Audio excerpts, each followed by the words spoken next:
Hello everyone, welcome back to the channel. I am really sorry last week हमारा schedule follow नहीं हो पाया as I was stuck in some personal work, but don't worry, I am back and we'll start as per our schedule.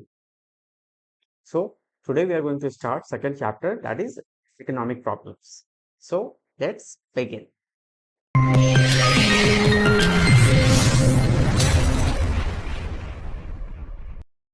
तो चलिए start करते हैं आज की क्लास। सबसे पहले we already know what is economy. तो इकोनॉमी क्या होता है? An area of production, distribution and trade as well as consumption of goods and services. But इस चैप्टर में हम लोग पढ़ेंगे economic problem.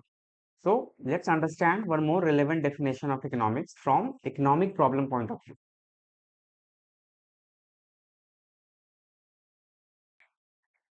Economics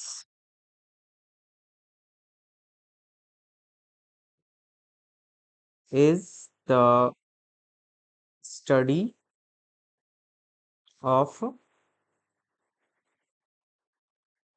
science of human behavior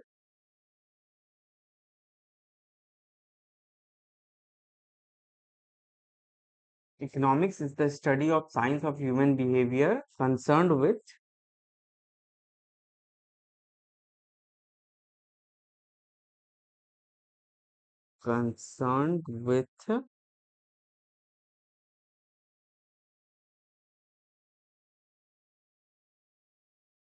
allocation of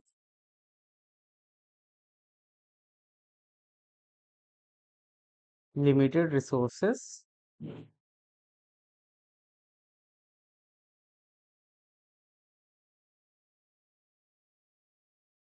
in such a manner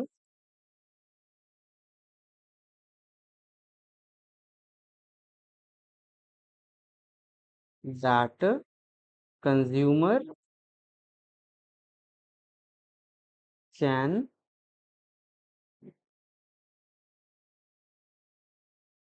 maximize their satisfaction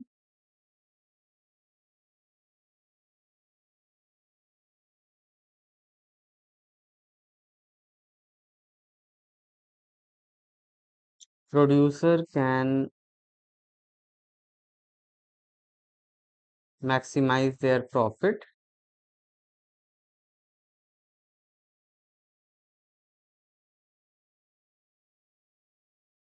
and society can get maximum social benefits, or we can say social welfare. तो इस definition में क्या बोल रहा है कि economics is the study of science of human behaviour concerned with allocation of limited resources in such a manner that consumer can maximize their satisfaction, producer can maximize their profit, and society can maximize their social welfare.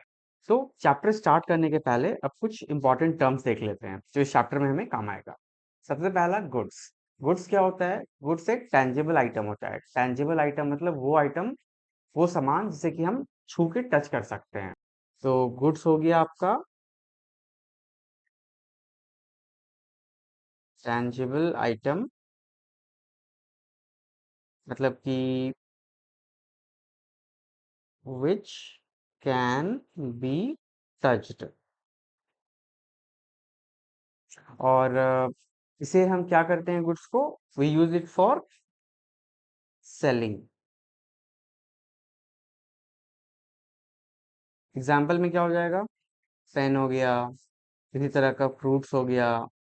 तो ये सब जो है आपका example of goods है। उसके बाद दूसरा है सर्विसेज। सर्विसेज क्या होता है? ये एक इंटेंजिबल आइटम नहीं बोलेंगे बट इंटेंजिबल एक्टिविटी,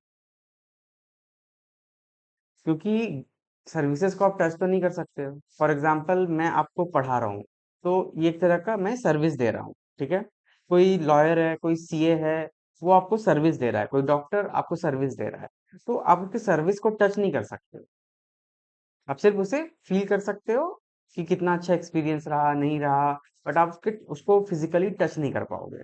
इसलिए services are intangible activity provided to customers.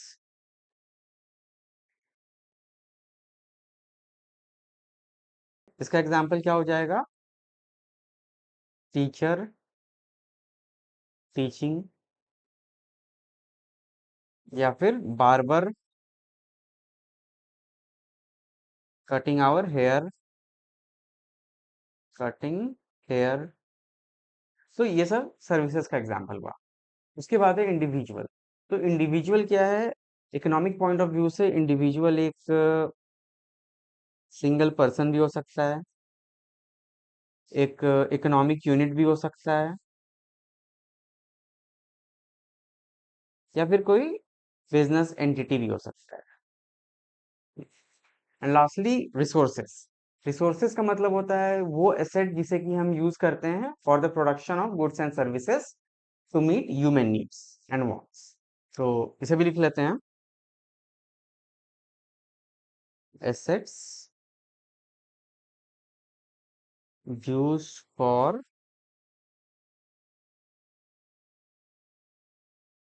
Production of goods and services that meets human wants या नीड। तो इसका एग्जांपल क्या हो जाएगा आपका? किसी भी तरह का रॉ मटेरियल जिससे कि सामान बनता है, या फिर मनी बोल सकते हो आप, मनी भी एक तरह का रिसोर्सेस हुआ। वेल्थ, ये भी एक रिसोर्सेस हुआ। चलिए, अभी इकोनॉमी क्या होता है ये ऑलरेडी हम जान रहे हैं। तो यहाँ पे लिखा हुआ है, a system in which people get their living to satisfy their wants through the process of production, consumption, investment and exchange. ये डेफिनेशन मैंने प्रीवियस इंट्रोडक्शन वाले चैप्टर में क्लियर कर दिया था। अब इकोनॉमी में फोर कंपोनेंट होता है। फोर कंपोनेंट मतलब वो चार चीज जो कि इकोनॉमी में होता है, और you can say four things that take place in an economy. तो सबसे पहला है आपका प्रोडक्शन, दूसरा है कंजम्पशन, इन्वेस्टमेंट और एक्सचेंज। तो प्रोडक्शन क्या होता है? Production is defined as creation of utility. Utility क्या होता है ये हम नेक्स्ट चैप्टर में अच्छे से पढ़ेंगे। अभी आप सिर्फ ये समझ लो, यूटिलिटी का मतलब होता है एनीथिंग दैट प्रोवाइड सेटिस्फैक्शन। जिस भी चीज से या जिस भी चीज के कंजम्पशन से आपको सेटिस्फैक्शन मिलता है, उस चीज में यूटिलिटी होता है। ठीक है। It is a process in which inputs are, यहाँ पे स्पेस होगा, inputs are transform to goods and services. तो कोई भी यूजफुल चीज जो हम बनाते हैं जो कि कस्टमर का वांट्स नीड सेटिस्फाई करता है, उसको हम प्रोडक्शन बोलते हैं। उसके बाद नेक्स्ट है कंजम्पशन। तो कंजम्पशन क्या है? It is a process by which goods and services are completely used up. मतलब जब कि कोई कंज्यूमर उस प्रोडक्ट प्रोड्यूस किए हुए गुड्स एंड सर्विसेज को यूज करता है, तो उसे हम कंजम्पशन बोलते हैं। तीसरा है आपका इन्वेस्टमेंट। इन्वेस्टमेंट मतलब डेली लाइफ में हम समझते हैं किसी भी पैसे को इन्वेस्ट करना, लाइक बैंक में एफडी कर दिया, स्टॉक मार्केट में लगा दिया, ये सब कुछ। लेकिन अगर हम इकोनॉमिक्स का बात करें तो इकोनॉमिक्स पॉइंट ऑफ व्यू से इन्वेस्टमेंट जो है प्रोडक्शन का एक पार्ट होता है, जो कि हम इसलिए करते हैं सो दैट हम फ्यूचर में इनकम जनरेट कर सकें। तो यहाँ पे आपका एग्जाम्पल में हो जाएगा investment in purchase of land, या परचेज ऑफ बिल्डिंग, या investment in research and development. तो इसमें जो हम पैसा लगा रहे हैं, जनरली हम क्या बोलते हैं, अगर हम जमीन खरीद रहे हैं तो हम बोलते हैं कि भाई हम खर्चा कर। लेकिन इकोनॉमिक्स में वो चीज इन्वेस्टमेंट काउंट होगा, क्योंकि उस जमीन पे बाद में आप फैक्ट्री खोलोगे, काम करोगे, पैसे कमाओगे, तो future source of income generate होता है उस चीज से। तो वो आपका एक इन्वेस्टमेंट का पार्ट है। उसके बाद फोर्थ नंबर है आपका एक्सचेंज। तो exchange is a process by which ownership is transferred from seller to buyer for a consideration. मतलब आप कोई सामान खरीदते हो, तो वो सामान पहले सेलर के पास होता है, फिर वो सेलर जो है सामान को बेच देता है बायर को फॉर कंसिडरेशन। तो यहाँ पे कंसिडरेशन का मतलब क्या हुआ? Obviously money. मनी, और मनी वर्थ भी आप बोल सकते हो, मनी वर्थ। ठीक है। अब चलिए आगे देखते हैं इकोनॉमिक प्रॉब्लम क्या होता है। तो इकोनॉमिक प्रॉब्लम को हम बोलेंगे economic problem is a problem of choice. इसको आप लिख भी सकते हो, economic problem is problem of choice. तो किसी भी इकोनॉमी में मेनली तीन तरह का प्रॉब्लम होता है। सबसे पहला क्या होता है, स्कार्सिटी ऑफ रिसोर्सेस। पैसे का तो सबके पास कमी होता है, तो यहाँ पे क्या हो जाएगा, resources are limited. Resources are limited. उसके बाद अनलिमिटेड ह्यूमन वांट्स, मतलब आदमी का वांट्स जो है अनलिमिटेड है, आदमी को हर कुछ चाहिए। मीन्स एक चीज मिल जाता है तो उसका अगला चीज लेने का मन करने लगता है। तो वांट्स हरदम अनलिमिटेड होता है। उसके बाद अल्टरनेटिव यूजेस ऑफ रिसोर्सेस, मतलब यहाँ पे रिसोर्सेस जो कि ऑब्वियसली लिमिटेड है, जो कि लिमिटेड है,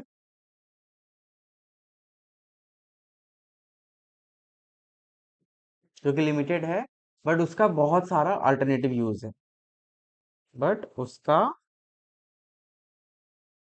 और भी बहुत काम है। तो एक्चुअल में ये जो इकोनॉमिक प्रॉब्लम है, ये सिर्फ एक इकोनॉमी का ही नहीं बल्कि हर एक इंडिविजुअल का भी यही प्रॉब्लम। तो एग्जांपल आप ऐसे देख सकते हो, फॉर एग्जांपल आपका सैलरी है मान लो 50,000। अब आपका ये 50,000 सैलरी क्या हो गया, आपका एक लिमिटेड रिसोर्सेस हो गया, क्योंकि इससे ज्यादा आपके पास नहीं है, इससे ज्यादा का आप कोई काम नहीं कर सकते हो।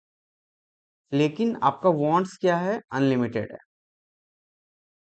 कैसे अनलिमिटेड है, सपोज करो आपका एक फैमिली है, तो आपके फैमिली में आपकी वाइफ आपको बोलती है कि मुझे एक एसी चाहिए, बहुत गर्मी पड़ रहा है। तो एसी का कॉस्ट कितना हो जाएगा, मान के चलो आप 35,000 हो जाएगा आराम से। फिर आपकी मदर है, तो मान लो वो आपको बोल रही है बेटा एक कूलर ला दो। तो अब अगर वो कूलर के लिए बोल रही हैं, तो कूलर भी तो आज के टाइम में 10,000 के नीचे या 15,000 के नीचे तो मिलेगा नहीं। फिर आपके बच्चे भी हो सकते हैं, तो वो क्या बोलेंगे कि पापा मुझे एक लैपटॉप ला दो, लैपटॉप ला दो या मोबाइल ला दो, कुछ भी। तो अब यहाँ पे लैपटॉप का क्या प्राइस हो जाएगा, फॉर एग्जाम्पल एवरेज 40,000 रुपीज आप रख लेते हो। तो अब आपका सैलरी यहाँ पे सिर्फ 50,000 है, लेकिन वांट्स अनलिमिटेड है। 35,000 का एसी भी जरूरी है, कूलर भी चाहिए, लैपटॉप भी चाहिए। तो सैलरी आपका लिमिटेड है, मतलब रिसोर्सेस लिमिटेड है। वांट्स आपका अनलिमिटेड है, ये भी चाहिए, ये भी चाहिए, हर कुछ चाहिए। लेकिन सबसे बड़ा प्रॉब्लम क्या है कि इस रिसोर्सेस का और भी ऑल्टरनेटिव यूजेस है, that is other alternative uses. जैसे कि आप जैसे कि आपके घर का रेंट हो गया, इलेक्ट्रिसिटी का मान लो बिल हो गया, मान लो कोई आपका ईएमआई हो गया। तो ये सब चीज आपको पे करना ही करना है, ये आपका फिक्स खर्चा है। तो अब आप यहाँ पे देखो कि किसी भी इकोनॉमी में या किसी भी पर्सन के लाइफ में ये तीन प्रॉब्लम तो लगा रहता है। क्या क्या, स्कार्सिटी ऑफ रिसोर्सेस सभी को होता है, अनलिमिटेड वांट्स, इच्छाएं की कमी तो सब किसी के पास है नहीं, सबको बहुत सारी इच्छा है। अल्टरनेटिव यूजेस ऑफ रिसोर्सेज, जो लिमिटेड पैसा है उसका बहुत सारा काम। इसीलिए economic problem is called problem of choice, या फिर आप इसको ये भी कह सकते हो problem of allocation of resources. क्योंकि प्रॉब्लम ऑफ चॉइस मतलब चॉइस को सेलेक्ट करना, या फिर आपके पास जो ये लिमिटेड रिसोर्सेस है उसको सही तरीके से एलोकेट करना, सही तरीके से बांटना, मतलब ये डिसीजन लेना कि किस समय किस चीज का सही क्या जरूरत है, उसको वहां पे यूटिलाइज करना। तो यहाँ पे आपसे एक क्वेश्चन पूछा जा सकता है, what are the reasons of economic problem. तो इसका आप क्या आंसर बोलोगे, इसका तीन आंसर होगा। सबसे पहला अनलिमिटेड वांट्स, दूसरा लिमिटेड रिसोर्सेस, और तीसरा alternative uses of limited resources. Clear है यहाँ तक। अब आगे देखते हैं। नेक्स्ट है आपका central problem of an economy. तो central problem of an economy जो होता है यहाँ पे, अभी जो हम लोग पढ़े ये तो इकोनॉमिक प्रॉब्लम था। इकोनॉमिक प्रॉब्लम ये 3 होता है। उसके बाद central problem of an economy को आप कह सकते हो एक तरह से मेन प्रॉब्लम, मेन प्रॉब्लम। और साथ ही में सेंट्रल प्रॉब्लम को आप कह सकते हो प्रोड्यूसर का भी प्रॉब्लम। जो भी प्रोड्यूसर होते हैं उनके जो प्रॉब्लम्स हैं उसे हम central problem of an economy बोलते हैं। तो क्या क्या होता है एक प्रोड्यूसर का प्रॉब्लम? सबसे पहला क्या होता है? What to produce. दूसरा, हाउ टू प्रोड्यूस। तीसरा, फॉर whom टू प्रोड्यूस। तो व्हाट टू प्रोड्यूस मतलब क्या प्रोड्यूस करना है, like what possible commodity to produce. और दूसरा प्रॉब्लम क्या होता है? In what quantity to produce. Suppose करो इंडिया में इंडियन गवर्नमेंट को डिसीजन लेना है कि हमें क्या प्रोड्यूस करना है, कैसे प्रोड्यूस करना है और किसके लिए प्रोड्यूस करना है। तो गवर्नमेंट पहले ये डिसाइड करेगी कि क्या पॉसिबल कमोडिटी है जो कि प्रोड्यूस कर सकते हैं। तो इसका आप सपोज कर लो, गवर्नमेंट सोचती है सबसे पहला हम कंज्यूमर गुड्स बनाते हैं। दूसरा क्या कर सकते हैं? कैपिटल गुड्स बनाते हैं। तो यहाँ पे गवर्नमेंट का भी एक लिमिटेड बजट होता है, उस बजट से ज़्यादा गवर्नमेंट खर्चा नहीं कर सकती। तो अब यहाँ पे दो पॉसिबल कमोडिटी है जो गवर्नमेंट प्रोड्यूस कर सकती है। कंज्यूमर गुड्स में आपका क्या क्या आ जाएगा? लाइक क्लोथ आप बोल सकते हो, पहनने के लिए कपड़ा, या फिर आपका कुछ खाने पीने का सामान लाइक वीट ले लो। कैपिटल गुड्स में क्या आ जाएगा? लाइक किसी तरह का मशीन हो गया, या फिर आपका मान लो ट्रैक्टर हो गया, ये आपका कैपिटल गुड्स हो गया। उसके बाद क्या है कि सिर्फ यही दो ऑप्शन तो नहीं है कि कंज्यूमर गुड्स और कैपिटल गुड्स ही बना सकते हैं। हो सकता है कि कुछ वॉर गुड्स भी बनाना पड़ जाए। वॉर गुड्स, मान लो हमारा नेबर कंट्री के साथ कुछ टेंशन चल रहा है, तो कुछ वॉर गुड्स भी का भी जरूरत पड़ सकता है। मान लो हमारे इकोनॉमी के ज्योग्राफिकल बाउंड्री के अंदर थोड़ा कुछ टेंशन चल रहा है, जैसे कि अभी मणिपुर वाला इशू चल रहा है, तो वैसे में क्या है कि कुछ पीस गुड्स भी बनाना पड़ेगा जिससे कि शांति बना रहे। तो बहुत सारे ऑप्शंस हैं यहाँ पे। तो गवर्नमेंट को ये डिसाइड करना है कि हमें क्या बनाना है, व्हाट टू प्रोड्यूस। और उसके बाद जब व्हाट टू प्रोड्यूस में ये भी आता है कि कितने क्वांटिटी में बनाना है। उसके बाद सेकंड सेंट्रल प्रॉब्लम होता है हाउ टू प्रोड्यूस। तो यहाँ पे क्या है कि कैसे बनाना है। अब यहाँ पे मान लो गवर्नमेंट कुछ डिसाइड कर ली कि हमें क्या क्या बनाना है। अब है हाउ टू प्रोड्यूस, कैसे बनाएंगे। तो उसका दो मेथड होता है, लेबर इंटेंसिव टेक्नोलॉजी और capital intensive technology. Labour intensive technology का मतलब होता है कि आपके पास लेबर ज़्यादा है और कैपिटल या फिर आप बोल सकते हो कि पैसा कम है, टेक्नोलॉजी कम है। ठीक है, लेबर ज़्यादा है आपके पास।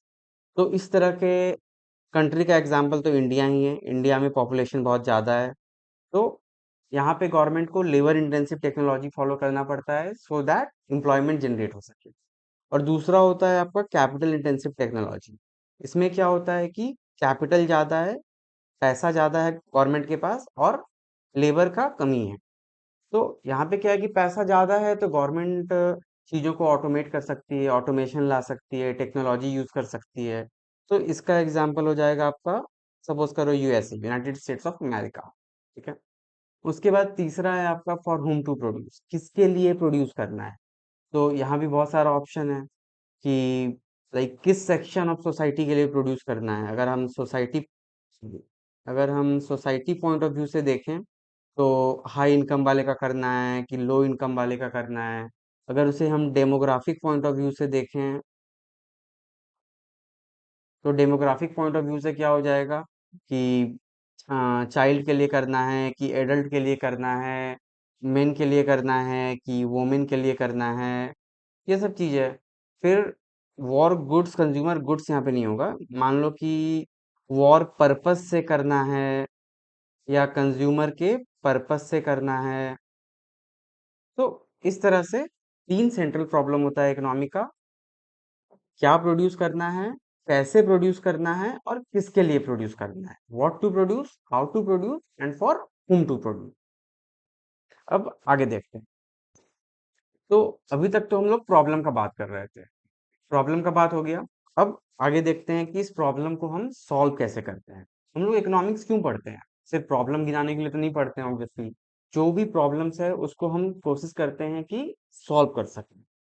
तो solving central problem of an economy, तो सबसे पहला प्रॉब्लम क्या है? What to produce. ये प्रॉब्लम रिलेटेड है selection of goods to be produce, means यहाँ पे हम लोग को सिलेक्ट करना पड़ता है। तो उसका क्या सोल्यूशन होगा? आप एक प्रॉपर मार्केट एनालिसिस कर सकते हो और as per the consumer demand जैसा होगा आपको प्रोड्यूस करना चाहिए। दूसरा है हाउ टू प्रोड्यूस, तो यहाँ पे है related to selection of technique of production. वही है लेबर इंटेंसिव या कैपिटल इंटेंसिव। अगर आपके पास ज्यादा लेबर है, आपके इकोनॉमी में ज्यादा पॉपुलेशन है लोगों का, तो आप लेबर का यूज करो, सबको एम्प्लॉयमेंट भी देना पड़ेगा और इकोनॉमी का ग्रोथ भी होगा। और अगर आप यहाँ पे कैपिटल कैपिटल का यूज करते हो तब तो अनएम्प्लॉयमेंट ज्यादा हो जाएगा इकोनॉमी में। इसलिए इस केस में लेबर का यूज करना पड़ता है, तो लेबर इंटेंसिव टेक्नोलॉजी। और जिस कंट्री में पैसा बहुत है और पॉपुलेशन ज्यादा नहीं है, तो वहां पे कैपिटल इंटेंसिव टेक्नोलॉजी को यूज किया जाता है। और फाइनली तीसरा है फॉर हुम टू प्रोड्यूस। ये है related to part of society for whom goods are to be produce, distribution of income या फिर अवेलेबिलिटी ऑफ रिसोर्सेस। इस बेसिस पे हम डिसाइड करते हैं। तो इसका आप चाहो तो स्क्रीनशॉट भी ले सकते हो। और अगर आपको मेरा स्पीड थोड़ा ज़्यादा लग रहा होगा तो आप एक कंसेप्ट के बाद बीच में पॉज कर सकते हो, नोट्स बना सकते हो, या फिर थोड़ा स्लो में भी वॉच कर सकते हो, जैसे भी आपको कन्वीनियंट हो। ओके, आगे देखते हैं। तो एक और टॉपिक है आपके सिलेबस में जिसको कि कहा जाता है growth of resources and sustainable development. इसका क्या मतलब हुआ? Economic development that meets the need of present without compromising the ability of future generation to meet their own needs. मतलब कि आज जो रिसोर्सेस हमारे पास है, हम उसको सारा को खर्चा कर देंगे तो कल को जो हमारे फ्यूचर जनरेशन होंगे वो क्या करें?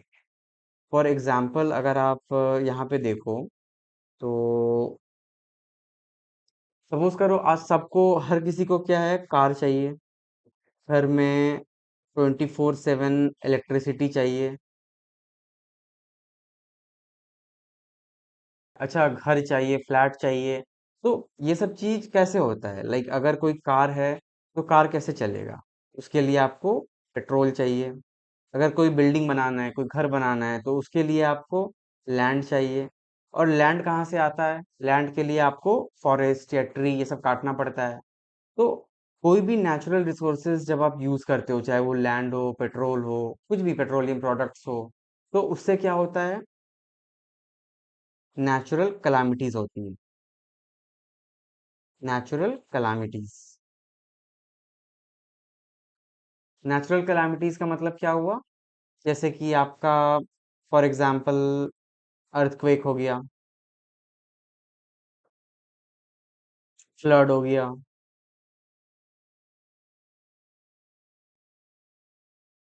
तो ये सब क्यों होता है?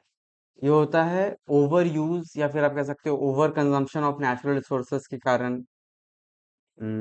Over over consumption of natural resources, या फिर आप कह सकते हो पोल्यूशन के कारण भी होता है। तो growth of resources and sustainable development में कह रहा है कि हमें अपने इकोनॉमी का ग्रोथ या डेवलपमेंट इस कॉस्ट पे नहीं करना है कि कोई नेचुरल कैलामिटीज हो जाए, कमिंग फ्यूचर जनरेशन के लिए जो है कुछ बचे ही ना। तो इसका सॉल्यूशन क्या है? तो हमें सॉल्यूशन पे फोकस करना है। तो ऑब्वियसली इसका सॉल्यूशन है आप पेट्रोल गाड़ी की जगह ईवीज यूज करो, लाइक इलेक्ट्रॉनिक व्हीकल्स जो आती है। और कोल से जो बनता है आपका बिजली, तो उसके जगह पे आप कोई न्यूक्लियर पावर प्लांट लगाओ, या फिर आप सोलर पैनल यूज करो। तो ये सब क्या है? एक रिन्यूएबल सोर्स ऑफ एनर्जी है, मतलब ये कभी खत्म नहीं होगा। इसलिए इस तरह के सॉल्यूशन पे फोकस करना चाहिए। चलिए अब आगे देखते हैं। Mainly what are the tools we have to solve the problem of an economy. तो सबसे पहला टूल्स जो है उसको हम बोलते हैं प्रोडक्शन पॉसिबिलिटी कर्व। तो भाई अभी ये क्या होता है प्रोडक्शन पॉसिबिलिटी कर्व? तो अगर डेफिनेशन का बात करें तो ये है आपका PPC, production possibility curve is a curve that depict, या फिर आप कह सकते हो that show all possible combination of two goods that an economy can produce with given resources and technology। तो इसे हम क्या कहते हैं, पीपीसी या फिर प्रोडक्शन पॉसिबिलिटी कर्व, या फिर पीपीएफ, प्रोडक्शन पॉसिबिलिटी फ्रंटियर। तो इसको अब हम ग्राफ के फॉर्म में देखते हैं कि ये कैसे बनता है। तो अब पहले ये जो दिया हुआ है, ये एक टेबल पॉसिबिलिटीज ABCDEF, ये 6 पॉसिबिलिटीज है। यहाँ पे वीट है, ये क्विंटल में दिया हुआ है, और यहाँ पे मशीन है जो कि मान लो 100 में दिया हुआ है, मीन्स 1500, 1400, ये 1 क्विंटल, 2 क्विंटल, इस तरह से है। और यहाँ पे हम मान के चलते हैं कि हमारे पास रिसोर्सेस जो है वो लिमिटेड है, रिसोर्सेज को हम बढ़ा नहीं सकते हैं, और टेक्नोलॉजी भी उस पॉइंट ऑफ टाइम पे कांस्टेंट है, सेम है। टेक्नोलॉजिकल अपग्रेडेशन भी हम नहीं ला सकते, क्योंकि वो लाएंगे तो ऑब्वियसली मेरा प्रोडक्शन बढ़ेगा। तो यहाँ पे दो चीज मानेंगे, पहला टेक्नोलॉजी और हमारा रिसोर्सेज दोनों ही स्टेबल है। तो अब एक ग्राफ बनाते हैं और देखते हैं कि ये कैसे होता है। तो ये आपका एक ग्राफ हो गया, ये हो गया आपका एक्स एक्सिस, ये हो गया वाई एक्सिस। तो अब यहाँ पे ये 0, मान लो आपका यहाँ पे हो गया वीट, और यहाँ पे हो गया आपका मशीन।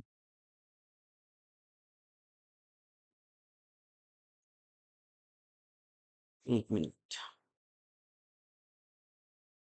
हम्म, अब यहाँ पे इसको हम दे देते हैं 1 2 3 4 5, या चलो 6 तक।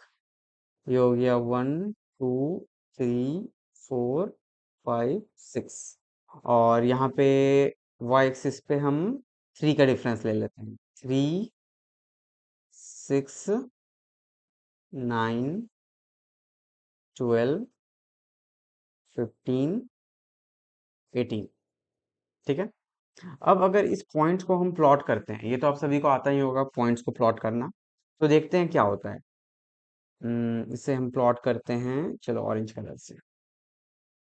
तो जब वीट एकदम प्रोड्यूस नहीं हो रहा है, तो इन दैट केस मशीन हम पूरा प्रोड्यूस कर सकते हैं। तो वीट 0 है और मशीन 15 है, ये पॉइंट हो गया।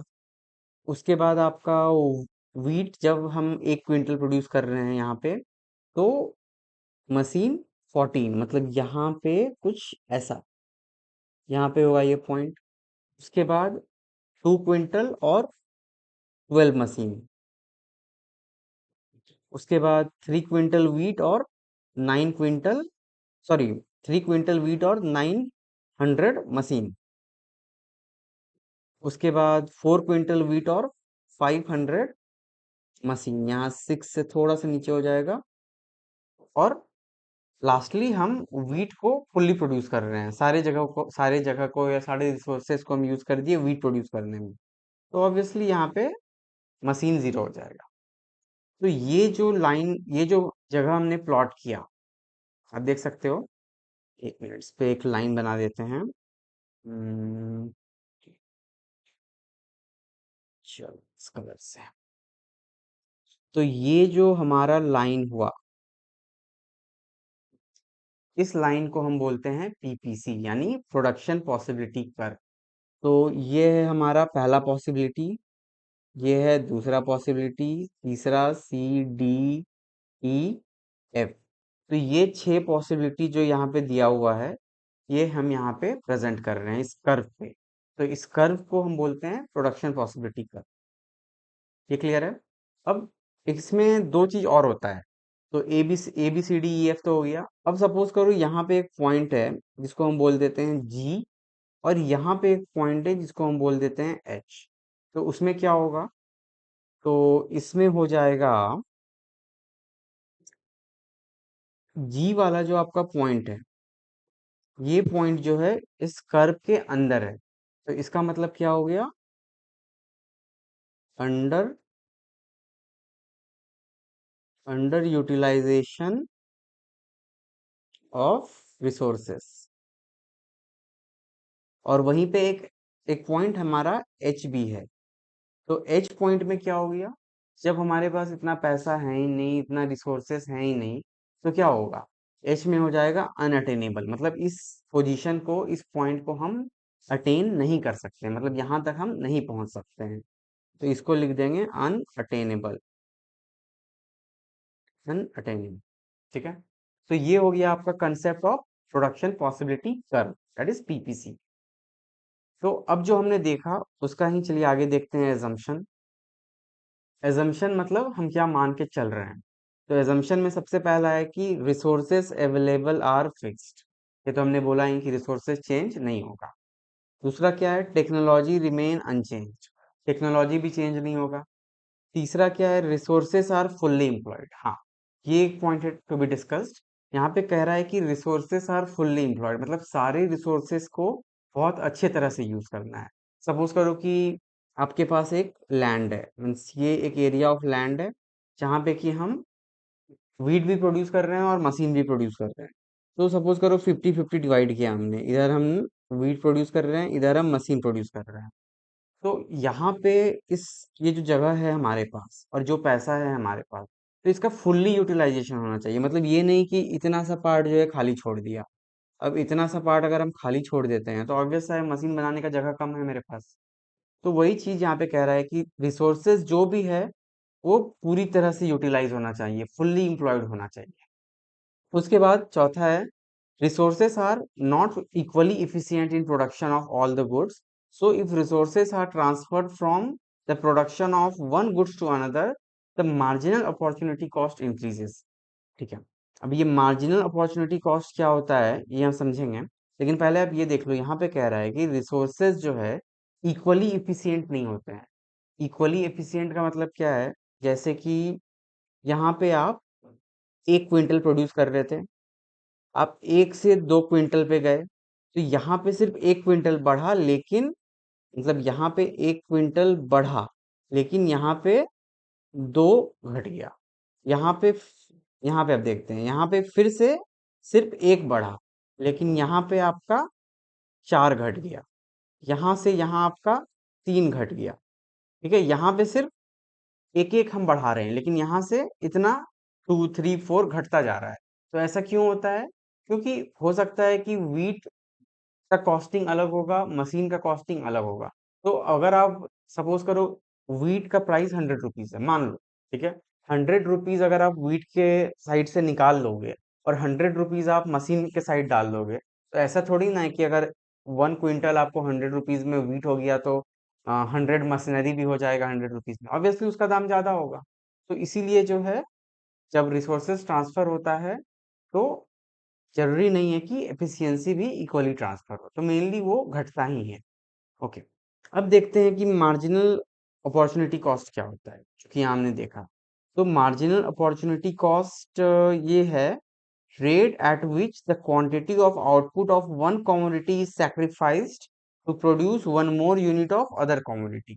मतलब कि यहाँ पे हम कितने कमोडिटी को सेक्रीफाइस कर रहे हैं जो कि एक नया कमोडिटी, मतलब एक दूसरा नया कमोडिटी बन रहा है, तो उसको हम बोलते हैं मार्जिनल अपॉर्चुनिटी कॉस्ट।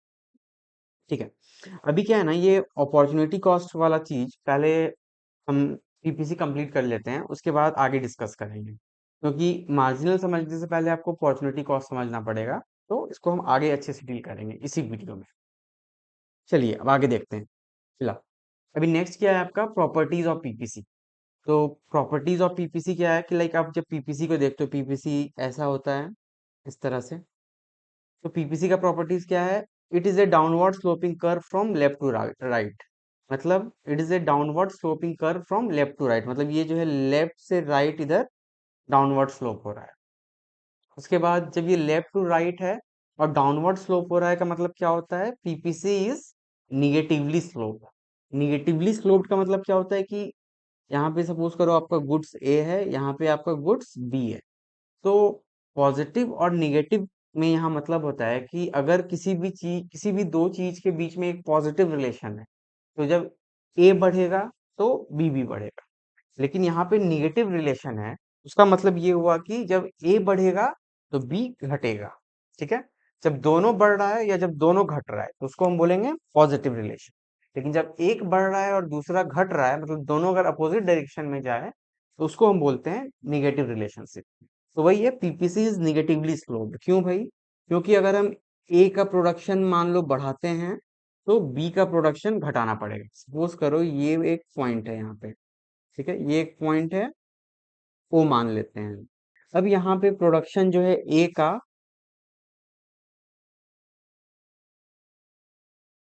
वाई था और बी का यहाँ पे एक्स था। अब अगर हम ए का प्रोडक्शन बढ़ा देते हैं, मान लो ए का प्रोडक्शन हम यहाँ पे ले आए, तो ये नया पॉइंट क्या हो गया मेरा, y1 हो गया।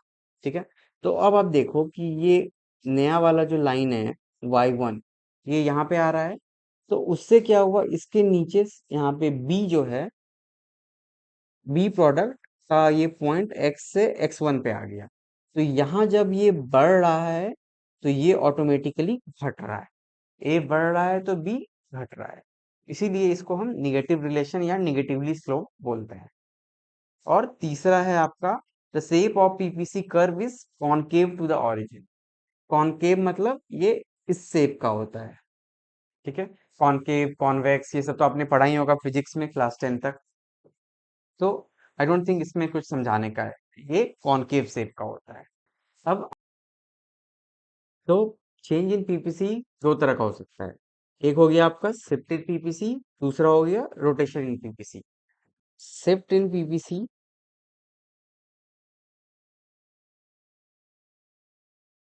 दो तरह का होता है। पहला होता है आउटवर्ड शिफ्ट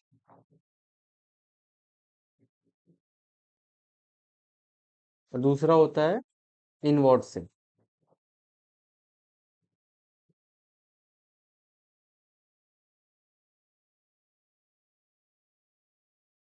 तो सपोज करो ये हो गया आपका पीपीसी का कर्व, इधर भी हो गया आपका पीपीसी का कर्व। ये हो गया कमोडिटी एक्स, कमोडिटी वाई, इधर भी एक्स, इधर वाई। तो अभी जो ब्लू कलर से ये पीपीसी कर्व बना है, ये आपका बेस पीपीसी हो गया, मतलब ये पहले से जो था। अब आउटवर्ड शिफ्ट जो होता है पीपीसी में, ये क्यों होता है? Increase in resources and technology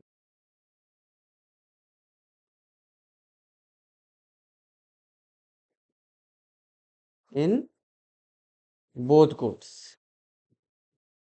तो इस कारण से आउटवर्ड शिफ्ट होता है। तो अब आपका वाई और एक्स दोनों का रिसोर्सेस और टेक्नोलॉजी अगर इंक्रीज हो जाता है या इम्प्रूव हो जाता है, तो उस कारण से क्या होगा, ये पीपीसी कर्व जो है आपका इधर आउटवर्ड साइड शिफ्ट हो जाएगा, इधर शिफ्ट हो जाएगा। This is called outward shift in PPC. और वही अगर इनवर्ड शिफ्ट का बात करें, तो ये हो गया आपका बेस पीपीसी, और इसी में ये पीपीसी अगर इधर हो जाए, तो इसको हम बोलेंगे इनवर्ड शिफ्ट इन पीपीसी। तो इनवर्ड शिफ्ट जो होता है ये क्यों होता है? तो इनवर्ड शिफ्ट होता है because of decrease in resources and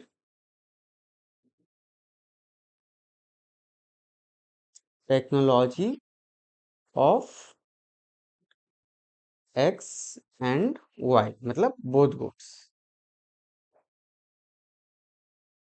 ठीक है, तो ये हो गया आपका आउटवर्ड शिफ्ट और inward shift. That is shift in PPC. अभी नेक्स्ट देखते हैं rotation in PPC.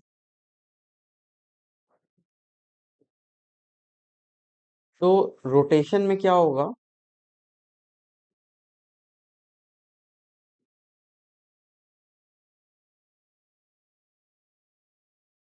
Rotation in PPC. तो रोटेशन दो तरह से हो जाएगा। पहला हो गया आपका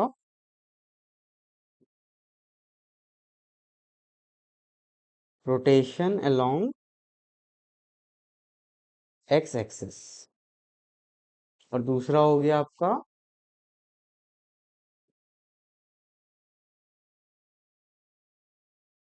रोटेशन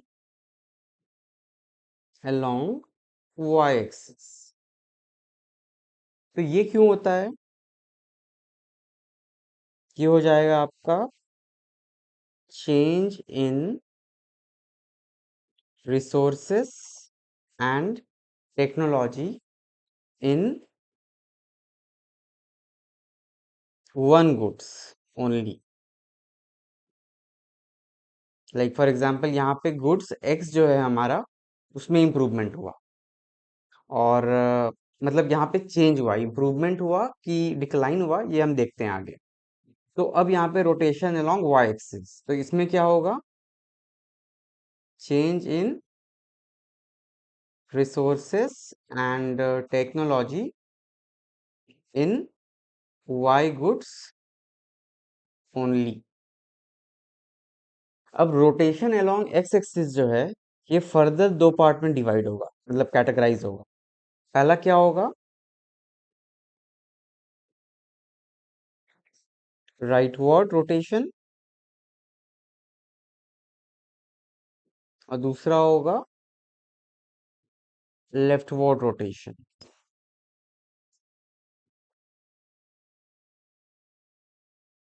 और वही चीज जब हम रोटेशन अलोंग वाई एक्सिस का बात करेंगे, तो ये दो पार्ट में हो जाएगा,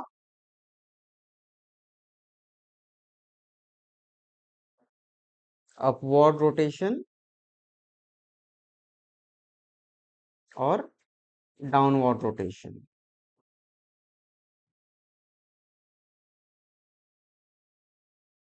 तो इसको अब ग्राफ में देखते हैं। तो सबसे पहले हो गया आपका रोटेशन अलोंग एक्स एक्सिस। तो ये हो गया आपका मेन ग्राफ, ये बेस पीपीसी। अब यहाँ पे कह रहा है रोटेशन इन एक्स एक्सिस। तो यहाँ पे क्या है कि एक्स का टेक्नोलॉजी आइदर इम्प्रूव होता है या डिक्लाइन होता है। तो ये है हमारा एक्स वाला पार्ट, ये है वाई वाला पार्ट। तो यहाँ पे एक्स में आइदर ये इस तरफ हो जाएगा, तो इसमें क्या होगा, increase in resources and technology of x, और या फिर इधर दूसरा वाला हो जाएगा decrease in resources and technology of x. तो ये हो गया आपका रोटेशन अलोंग एक्स एक्सिस। इसमें ग्रीन वाला जो है, ये हो गया राइटवर्ड रोटेशन, और रेड वाला हो गया leftward rotation along x axis. अब देखते हैं रोटेशन अलोंग वाई एक्सिस। तो वाई एक्सिस में क्या होगा कि एक्स ये है, वाई ये है, ये हो गया आपका बेस पीपीसी। अब यहाँ पे एक्स एज इट इज रह जाएगा। यहाँ पे इम्प्रूवमेंट या डिक्लाइन जो हो रहा है रिसोर्सेस और टेक्नोलॉजी में, ये हो रहा है वाई के लिए, एक्स के लिए नहीं हो रहा है। तो यहाँ पे तो यहाँ पे जब इम्प्रूवमेंट होगा तो ये कुछ, एक मिनट,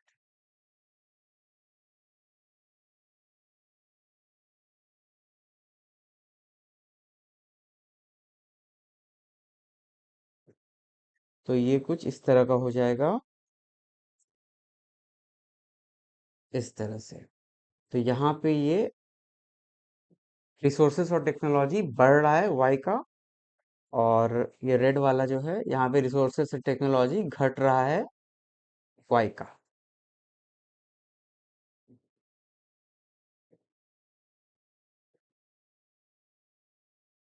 तो यही चीज यहाँ पे लिखा हुआ है कि रोटेशन शुरू से देख लेते हैं। सबसे पहले चेंज इन पीपीसी होता है दो तरह का, शिफ्ट और रोटेशन, शिफ्ट इन पीपीसी या रोटेशन इन पीपीसी।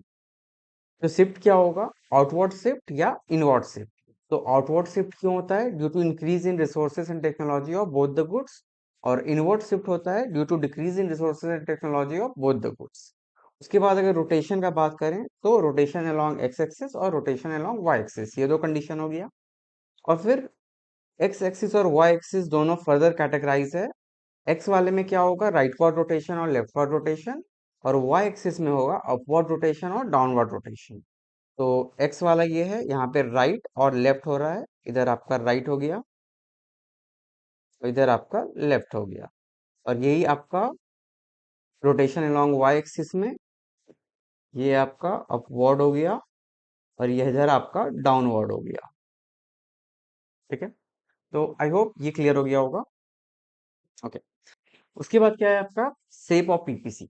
तो पीपीसी अभी जो हमने देखा, तो हमने क्या देखा कि पीपीसी जो है कुछ इस तरह का एक कर्व है। तो क्या जरूरी है कि पीपीसी ऐसा ही हो, क्या पीपीसी ऐसा नहीं हो सकता है, या पीपीसी ऐसा नहीं हो सकता है, क्या कंसेप्ट है इसका। तो यहाँ पे क्या कह रहा है कि shape of PPC depend on marginal rate of transformation, MRT, भी जो हमने ऊपर में थोड़ा सा स्किप किया था। तो अगर एमआरटी बढ़ रहा है, लाइक एमआरटी क्या हुआ, मार्जिनल रेट ऑफ ट्रांसफॉर्मेशन, और इसका फॉर्मूला क्या होता है, सेक्रीफाइस बाय गेन। मतलब हम जो गुड प्रोड्यूस कर रहे हैं उसमें हम एक गुड्स को कितना सेक्रीफाइस कर रहे हैं, जो कि दूसरा गुड्स कितना गेन हो रहा है प्रोडक्शन में।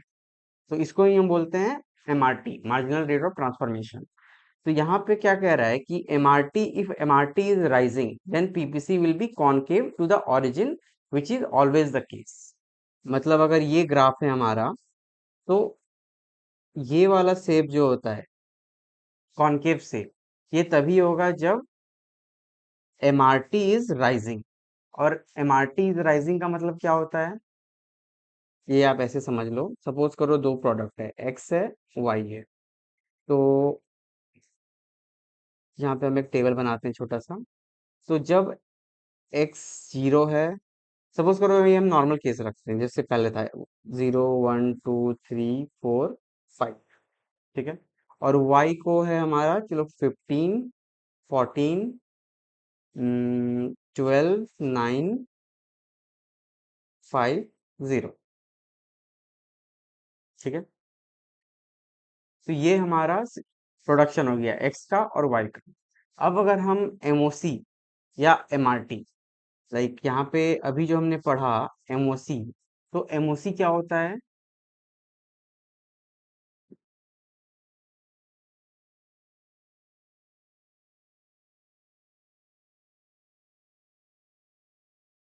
MOC is the rate at which quantity of output of one commodity is sacrificed to produce one more unit of other commodity। ठीक है, यहाँ पे क्या है कि एक्चुअल अमाउंट में हम बात कर रहे हैं, और वही जब MOC के जगह MRT है, तो यहाँ पे वो चीज जो है क्या हो जाता है कि ये रेशियो के फॉर्म में आ जाता है, सेक्रीफाइस बाय गेन। ठीक है, तो अब अगर यहाँ पे हम MRT का बात करें, तो MOC को ही हम जब रेशियो में दिखाते हैं, एमआरटी, यहाँ पे आप पहले ये लिख लो, एमआरटी क्या होता है, एमओसी मार्जिनल अपॉर्चुनिटी कॉस्ट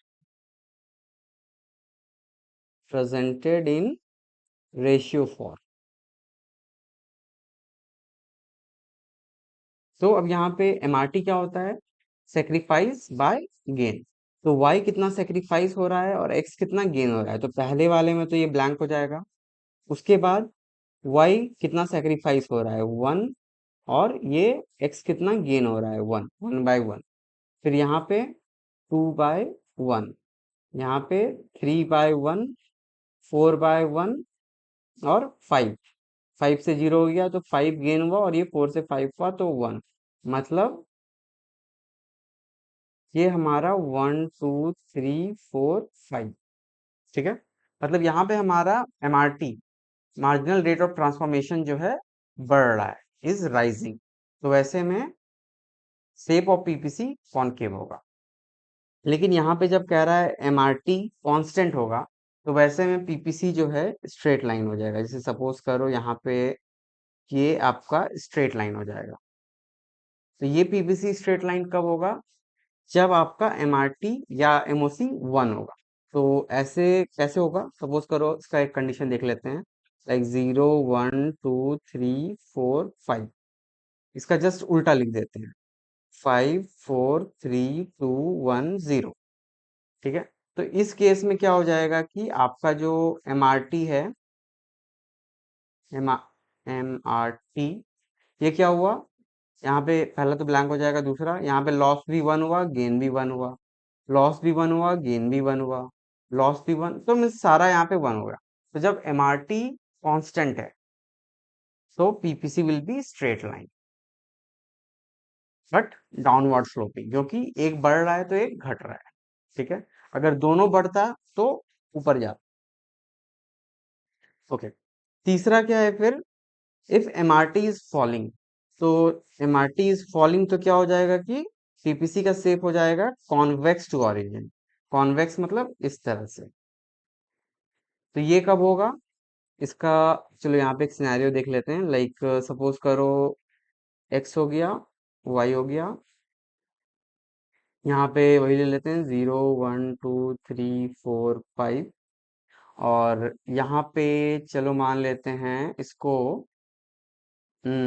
इसको हमें उल्टा दिखाना है। ठीक है, तो एमआरटी इज राइजिंग वाले केस में जो हमने लिया था, उसको हम यहाँ पे हम 15 से स्टार्ट किए थे और 0 तक गए थे।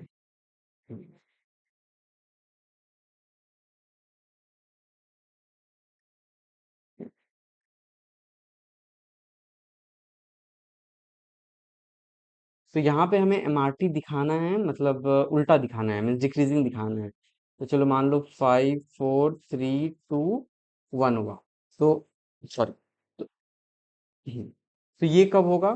जैसे 0 1 2 3 4 5 हुआ और यहाँ पे 5 4 3 2 1 दिखाना है, मतलब कि सेक्रीफाइस बाय गेन। तो यहाँ पे हमें दिखाना है sacrifice by gain is equal to 5। मतलब 5 दिखाने के लिए 5/1 इज इक्वल टू 5 होगा, क्योंकि यहाँ पे 0 से 1 गेन हो रहा है। तो सेक्रीफाइस क्या हो जाएगा? चलो यहाँ पे मान लो अगर 15 ले लेते हैं, यहाँ पे 10 ले लेते हैं, तो यहाँ पे 5 घटा और 1 बढ़ा, उसके बाद 4, यानी कि यहाँ पे 1 बढ़ा और यहाँ पे हमें 4 दिखाना है, मतलब इसको हम 6 ले लेंगे। उसके बाद 3, 2 नहीं होगा, 3 के बाद आपका 1 हो गया, 3 के बाद 1 हो गया और फिर 0 हो गया। तो यहाँ पे क्या हो रहा है? 5 हो गया, यहाँ पे 4, यहाँ पे 3, यहाँ पे 2, यहाँ पे 1, ये आपका सेक्रीफाइस हुआ। और गेन तो सारे में +1 का हो रहा है। तो अब आप देख लो कि एमआरटी 5 4 3 2 1 हो गया। तो यहाँ पे अब एमआरटी जो है इज फॉलिंग, तो वैसे में पीपीसी आपका कॉन्वेक्स शेप का बन गया। तो ये अब क्लियर है शेप ऑफ पीपीसी। तो शेप ऑफ पीपीसी में if MRT is rising concave, MRT is constant, then straight line, when MRT is falling, then convex। लेकिन रियल लाइफ में सिर्फ ये वाला जो है होता है, इसलिए यहाँ पे लिखा है ऑलवेज द केस, क्योंकि ये सेकेंड और थर्ड जो है ये practically not possible, practically not possible. Okay, आगे देखते हैं। तो अब नेक्स्ट है आपका अपॉर्चुनिटी कॉस्ट। ये ये आपका सेकेंड मेथड है by which problems of an economy are solve. तो अपॉर्चुनिटी कॉस्ट में क्या बोलता है कि the cost of next best alternative forgone. Forgone का मतलब क्या होता है? सैक्रिफाइस्ड, या फिर आप ये कह सकते हो the cost of next best alternative sacrificed. ठीक है, तो ये स्लाइड में हम सेम एग्जांपल लेते हैं जो कि हम प्रीवियस में लिए थे। तो अकॉर्डिंग टू दैट सपोज करो इफ यू हैव 250 रुपीज, तो 250 रुपीज में आप क्या कर सकते हो मैक्सिमम? मीन्स यहाँ पे जैसे कि इमेज में बना हुआ है, ये लड़की सोच रही है कि पिज्जा खाना है या बर्गर खाना है। तो बस 250 में दोनों तो नहीं हो पाएगा। तो 250 में क्या क्या पॉसिबिलिटीज है? आइदर ये डोमिनोज का डोमिनोज का फार्म हाउस खा सकती है, या फिर मैकडोनल्ड का कोई प्रीमियम बर्गर खा सकती है। तो दोनों में से कोई एक इसे चूज करना ही पड़ेगा, क्योंकि दोनों पॉसिबल नहीं है। तो अब अगर ये पिज्जा चूज करती है, तो पिज्जा के लिए इसने बर्गर को सैक्रिफाइस किया। तो यहाँ पे the opportunity cost for having pizza is sacrificing the burger. तो यहाँ पे पिज्जा को खाने का कॉस्ट बर्गर है, और अगर बर्गर चूज करती है, बर्गर को खाने का कॉस्ट पिज्जा है। तो इसको और बेटर एग्जांपल से समझते हैं। एग्जांपल, सपोज करो तीन ऑप्शन है मेरे पास, जॉब ए, जॉब बी और जॉब सी। ठीक है। पहला जॉब है एक मैनेजर का, जिसमें कि सैलरी मिल रहा है 80,000। दूसरा है टीचर का, जिसमें कि सैलरी मिल रहा है 65,000। और तीसरा है, सपोज करो, पायलट का। तो यहाँ पे आपको 50,000 रुपीज मिल रहा है। तो अब सपोज करो कि मैं एक टीचर हूँ, मैंने अपना profession as a teacher choose किया है। तो क्या मेरे लिए अपॉर्चुनिटी कॉस्ट एक मैनेजर का हो सकता है? नहीं, क्योंकि मैनेजर तो मेरे ऊपर का है, इसका अर्निंग मेरे से ज्यादा है, 80,000 है। लेकिन पायलट मेरा कम है, पायलट का मेरे से कम है। तो क्या मैं यहाँ पे बोल सकता हूँ कि opportunity cost for becoming a teacher is sacrificing the salary of pilot? मतलब मैंने 65,000 अर्न करने के लिए 50,000 को सेक्रीफाइस कर दिया या छोड़ दिया। उसी तरह से कोई अगर मैनेजर है, तो मैनेजर के लिए अपॉर्चुनिटी कॉस्ट क्या होगा? मैनेजर के लिए अपॉर्चुनिटी कॉस्ट होगा टीचर का सैलरी, और टीचर के लिए अपॉर्चुनिटी कॉस्ट क्या हुआ? एक पायलट का सैलरी। तो हरदम ही अपॉर्चुनिटी कॉस्ट को हम कहते हैं, opportunity cost is the cost of next best alternative foregone. या फिर इन अदर वर्ड आप ये भी कह सकते हो कि अपॉर्चुनिटी कॉस्ट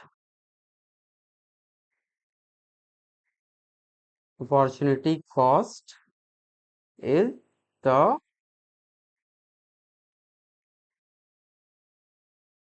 अपॉर्चुनिटी लॉस्ट, जो हमने अपॉर्चुनिटी खो दिया। अब वही चीज यहाँ पे लिखा हुआ है डेफिनेशन में कि अपॉर्चुनिटी कॉस्ट क्या होता है। तो opportunity cost of a community is the amount of other commodity that has been foregone, मतलब sacrificed in order to produce the first, as the production of all the goods cannot be increased simultaneously। मतलब एक साथ दोनों तो नहीं हो सकता है। because of its importance in economics, sometime opportunity cost is also called economic cost। बहुत बार अपॉर्चुनिटी कॉस्ट को हम इकोनॉमिक कॉस्ट भी कहते हैं। अब आगे देखते हैं। अब यहाँ पे क्या कह रहा है? मार्जिनल अपॉर्चुनिटी कॉस्ट या फिर मार्जिनल रेट ऑफ ट्रांसफॉर्मेशन। ये दोनों एक टाइप का ही होता है। इसका अगर हम डेफिनेशन का बात करें, तो मैंने जैसे कि पहले भी बताया, the rate at which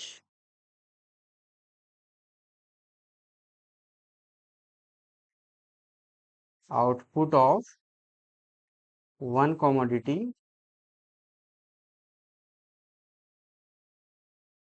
is sacrificed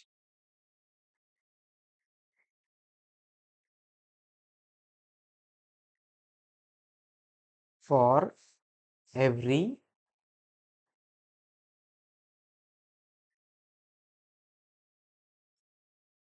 additional unit of other commodity produced।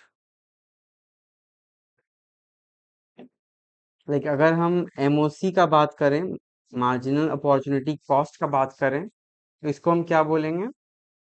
Delta y by delta x. यहाँ पे डेल्टा का मतलब क्या हुआ, change in, that is change in y by change in x. ये हो गया आपका मार्जिनल अपॉर्चुनिटी कॉस्ट। और अगर अब हम एमआरटी का बात करते हैं, that is marginal rate of transformation, तो इसका क्या हो जाएगा, सैक्रिफाइस इन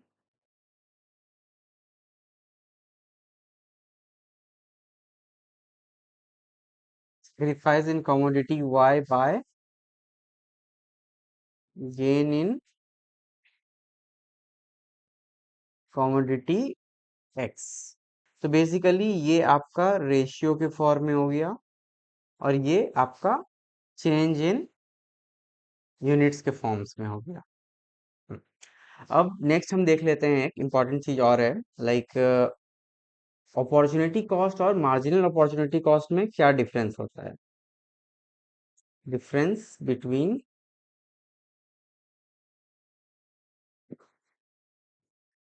मार्जिनल अपॉर्चुनिटी कॉस्ट और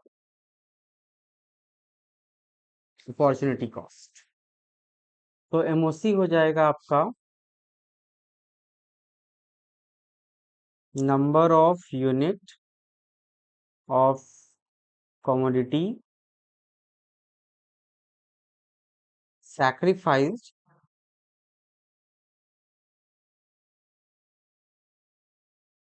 to gain one more unit of another commodity। और अपॉर्चुनिटी कॉस्ट क्या हो जाता है, it is the cost of next best alternative foregone. तो हमने मार्जिनल अपॉर्चुनिटी कॉस्ट और अपॉर्चुनिटी कॉस्ट में भी डिफरेंस देख लिया। तो इसी के साथ आपका ये चैप्टर कंप्लीट हुआ।